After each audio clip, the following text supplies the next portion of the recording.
Tanya Bib, Ya. gimana terus-terusan istiqomah sholat 5 waktu dalam keadaan apapun, dalam keadaan ngantuk, capek, lagi kerja biar tetap istiqomah gimana Bib caranya? Saya tidak mau bertanya, Nah, lu ngapain dong? Kalau mau bertanya. kontennya Tabib, Tabib. tanya Habib. Kenapa jadi Kalau kamu nggak mau bertanya? nanya, gimana ini?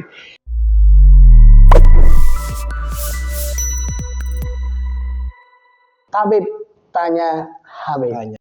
Assalamualaikum warahmatullahi wabarakatuh. Waalaikumsalam warahmatullahi wabarakatuh. Kembali lagi di episode Tanya Habib. Tanya Habib. Masih dengan narasumber yang sama. Iya. Masih dengan pembawa acara yang sama. Yang ganteng. Alhamdulillah ganteng. Buka masker biar kelihatan. Iya boleh kita buka masker ya. Insyaallah Habib, gimana kabar? Kabar baik, sehat, alhamdulillah. Doanya antum semuanya. Masya Allah. Gimana? Setelah berjuang melawan Kopet. Iya. Kita berjuang terus setiap hari. Habib berapa lama Habib? 17 hari lebih. 17 hari, Masya Allah. Ente berapa? Anda 12. 12. Ya kita menghitung hari lah. 12 hari berjuang melawan virus. Masya Allah. Makanya kita jaga-jaga, jangan sampai kena virus lagi.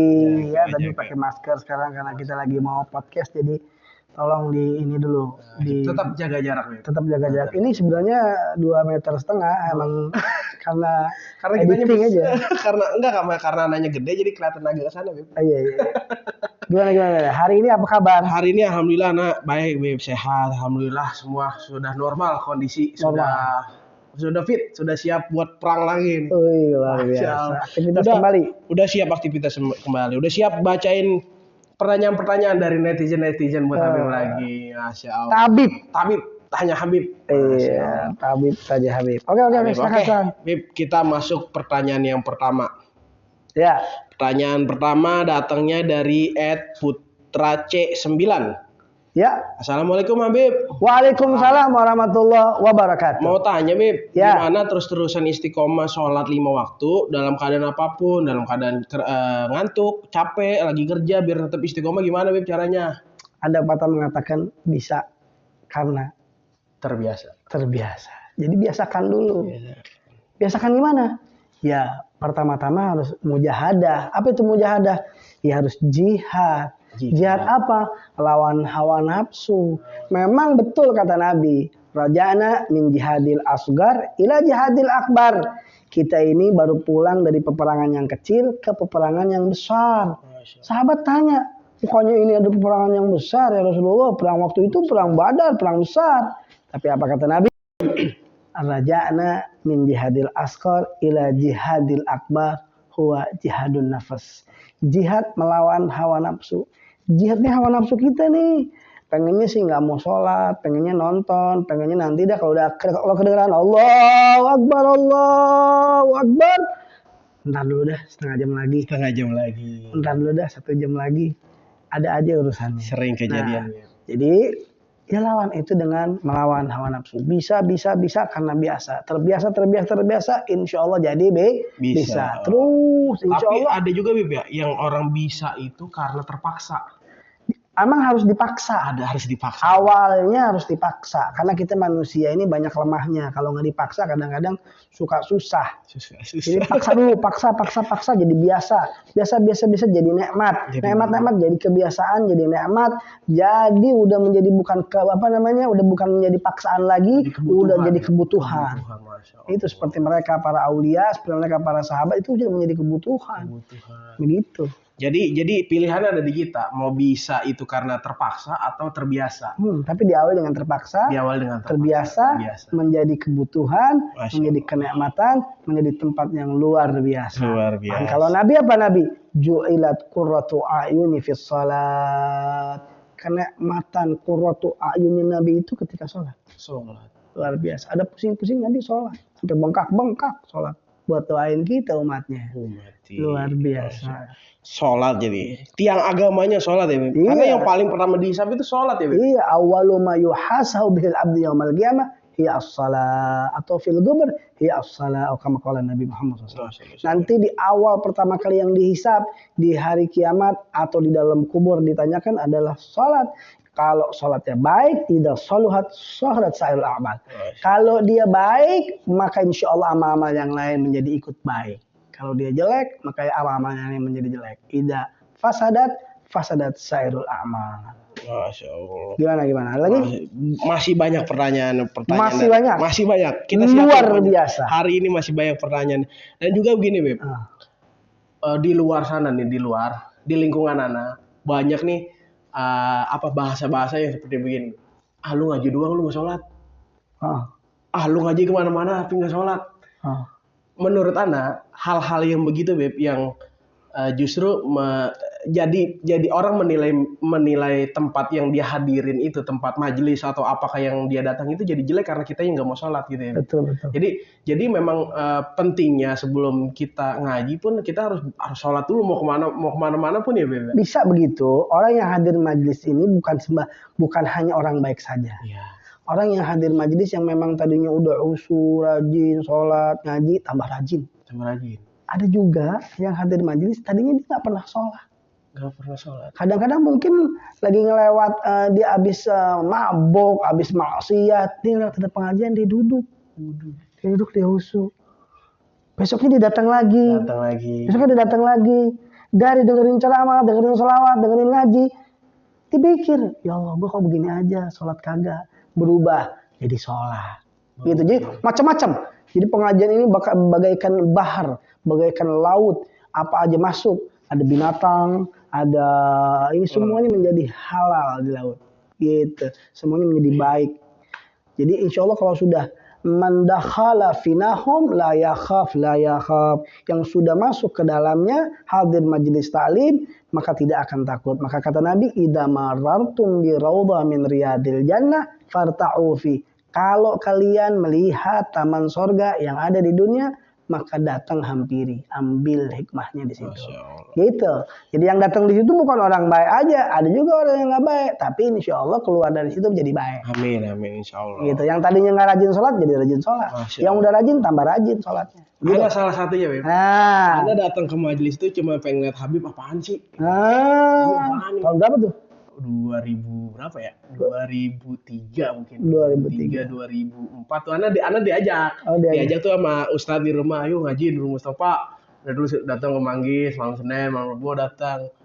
Ngaji begini, cuman Ana ngerasain pada saat itu datang ngaji tuh kita kan kalau acara badak maghrib tuh, Mas Saudan. Iya, betul. Ana datang nggak sholat dari rumah, Beb. Cuman datang duduk ngaji, datang dengerin Habib ceramah, begini ngaji. Lama kelamaan ada perasaan sadar, malu. Ini adalah bukti contoh nyata. Tapi tetap itu harus diqodho itu sholatnya.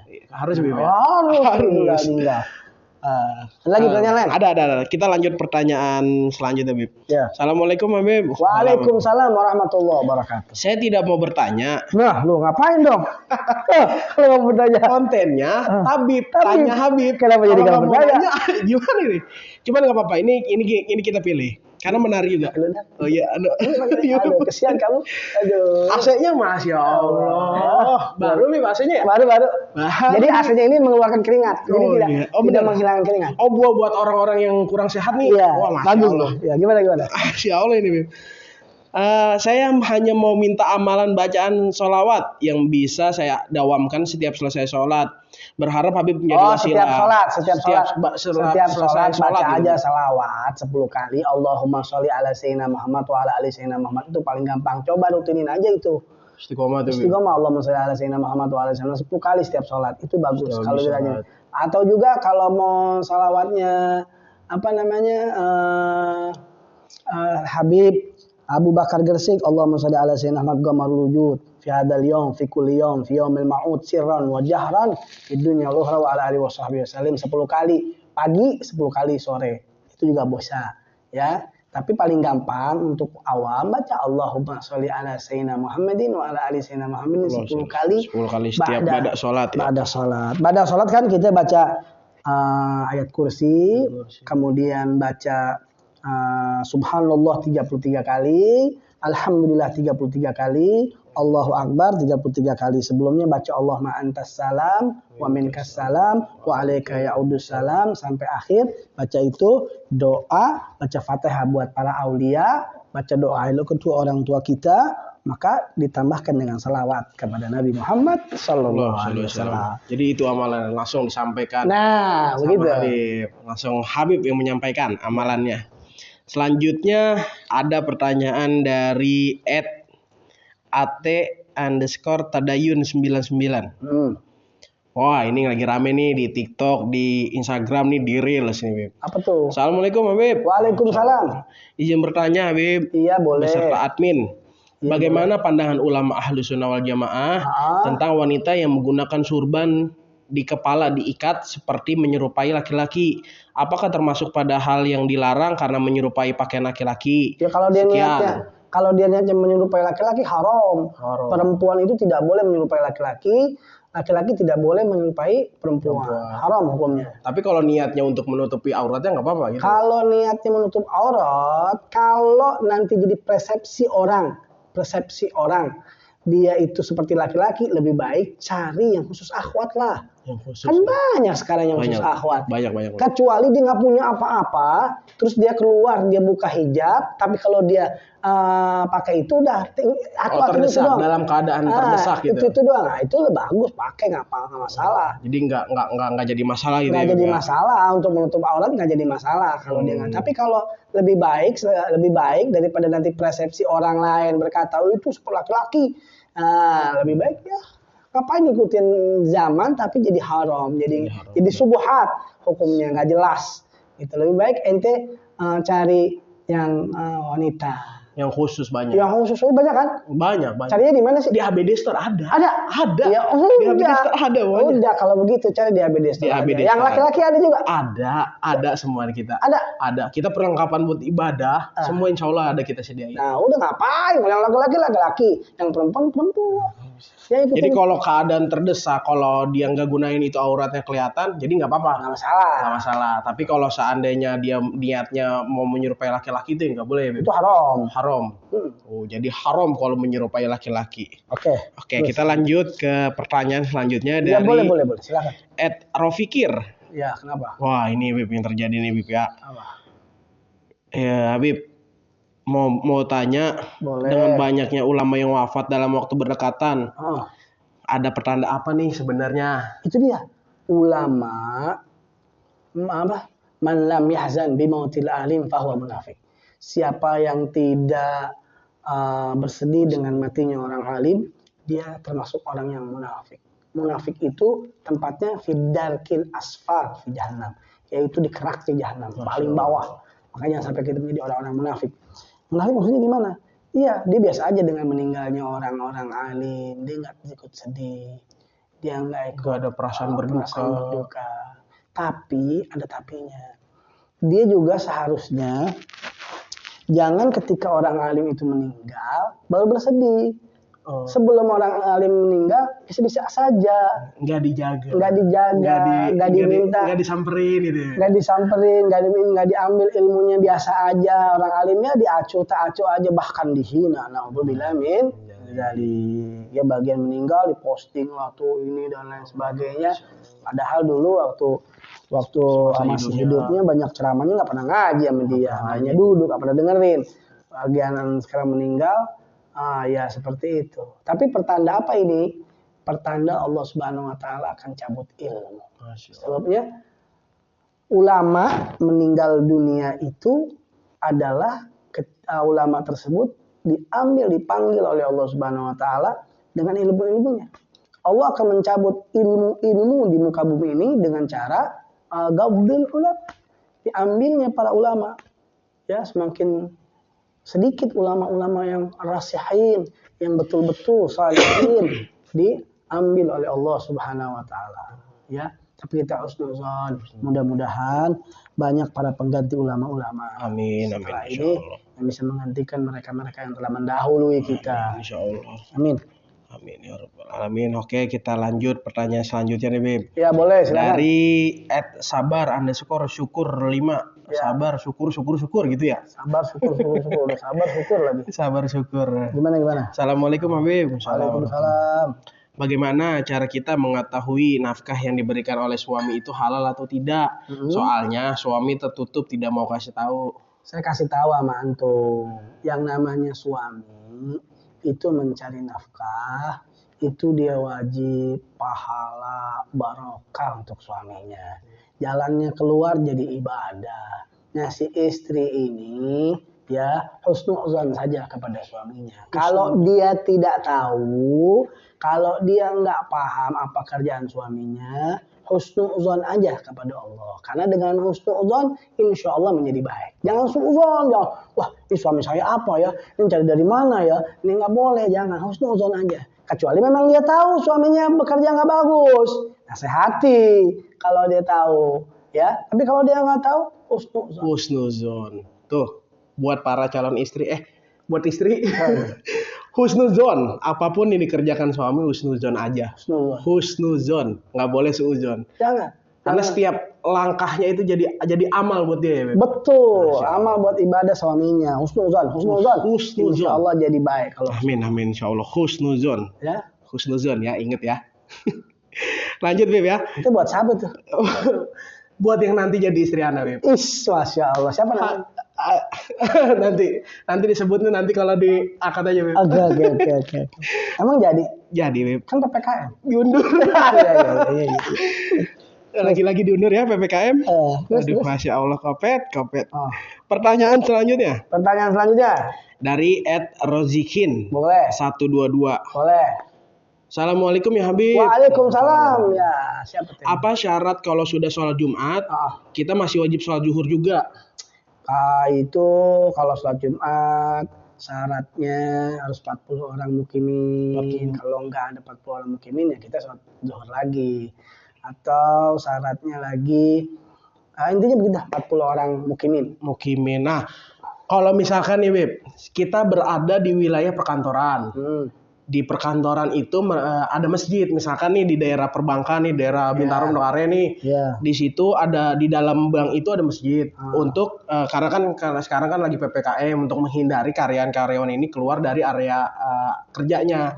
Jadi ada masjid di dalam kantor itu. Nah, di situ melaksanakan sholat Jumat. Nah, yang menjadi mukimin itu apakah karyawan setempat atau itu warga yang ada? Karyawan setempat nggak apa-apa.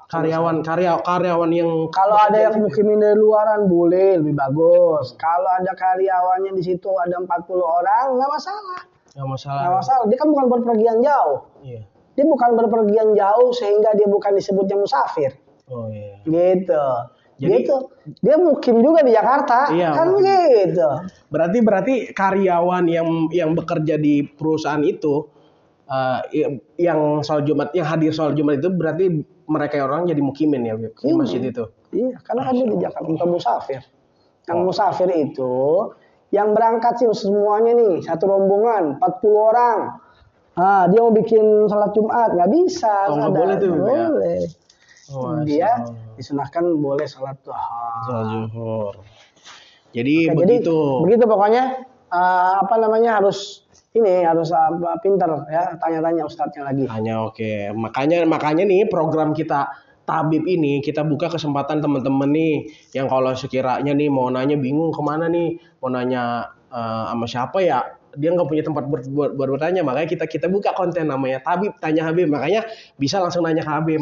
Makanya yang mau nanya boleh nanti di kolom komentar tulis apa pertanyaannya, atau nanti di Instagram Habib kita posting feed buat netizen yang mau bertanya ke Habib. Nanti insya Allah kalau Habib bisa menjawabnya, dijawab sama Habib langsung. Siap. Oke, jadi kesimpulannya nih dari pertanyaan-pertanyaan di atas. Tidak ada lagi pertanyaan? Udah cukup. Alhamdulillah. Cukup. Ini episode 2. Ini menarik Beb ini. Apa? Karena pertanyaan-pertanyaan yang di sini nih berkaitan langsung nih dengan kehidupan sehari-hari ini, mulai dari suami mencari nafkah. Karena itu calon suami ya? Calon suami. Kalau Habib kan udah jadi suami. Saya sudah jadi suami. Kalau saya kan calon ya? Calon. Saya doain insyaallah juga para jomblo-jomblo dan jomblowati mudah-mudahan dapat calonnya masing-masing. Buat calon saya harus husnuzon. Buat calon orang husnuzon kepada calonnya. Gitu. Oke, kita tutup aja pertemuan hari ini. Mudah-mudahan semuanya jawaban-jawaban dari Habib banyak manfaatnya buat kita, buat yang nanya, buat yang belum tahu semuanya jadi jadi manfaat. Dan buat teman-teman, kita ingetin lagi, kalau mau nanya boleh di kolom komentar atau di feed di postingan Instagram Habib Abdullah. Mungkin gitu aja kali Habib ya. Ya, siap. Buat pertemuan kali ini, mudah-mudahan nanti di episode selanjutnya kita bisa menghadirkan narasumber lagi yang baru, yang inspiratif buat kita juga, yang mungkin netizen juga pengen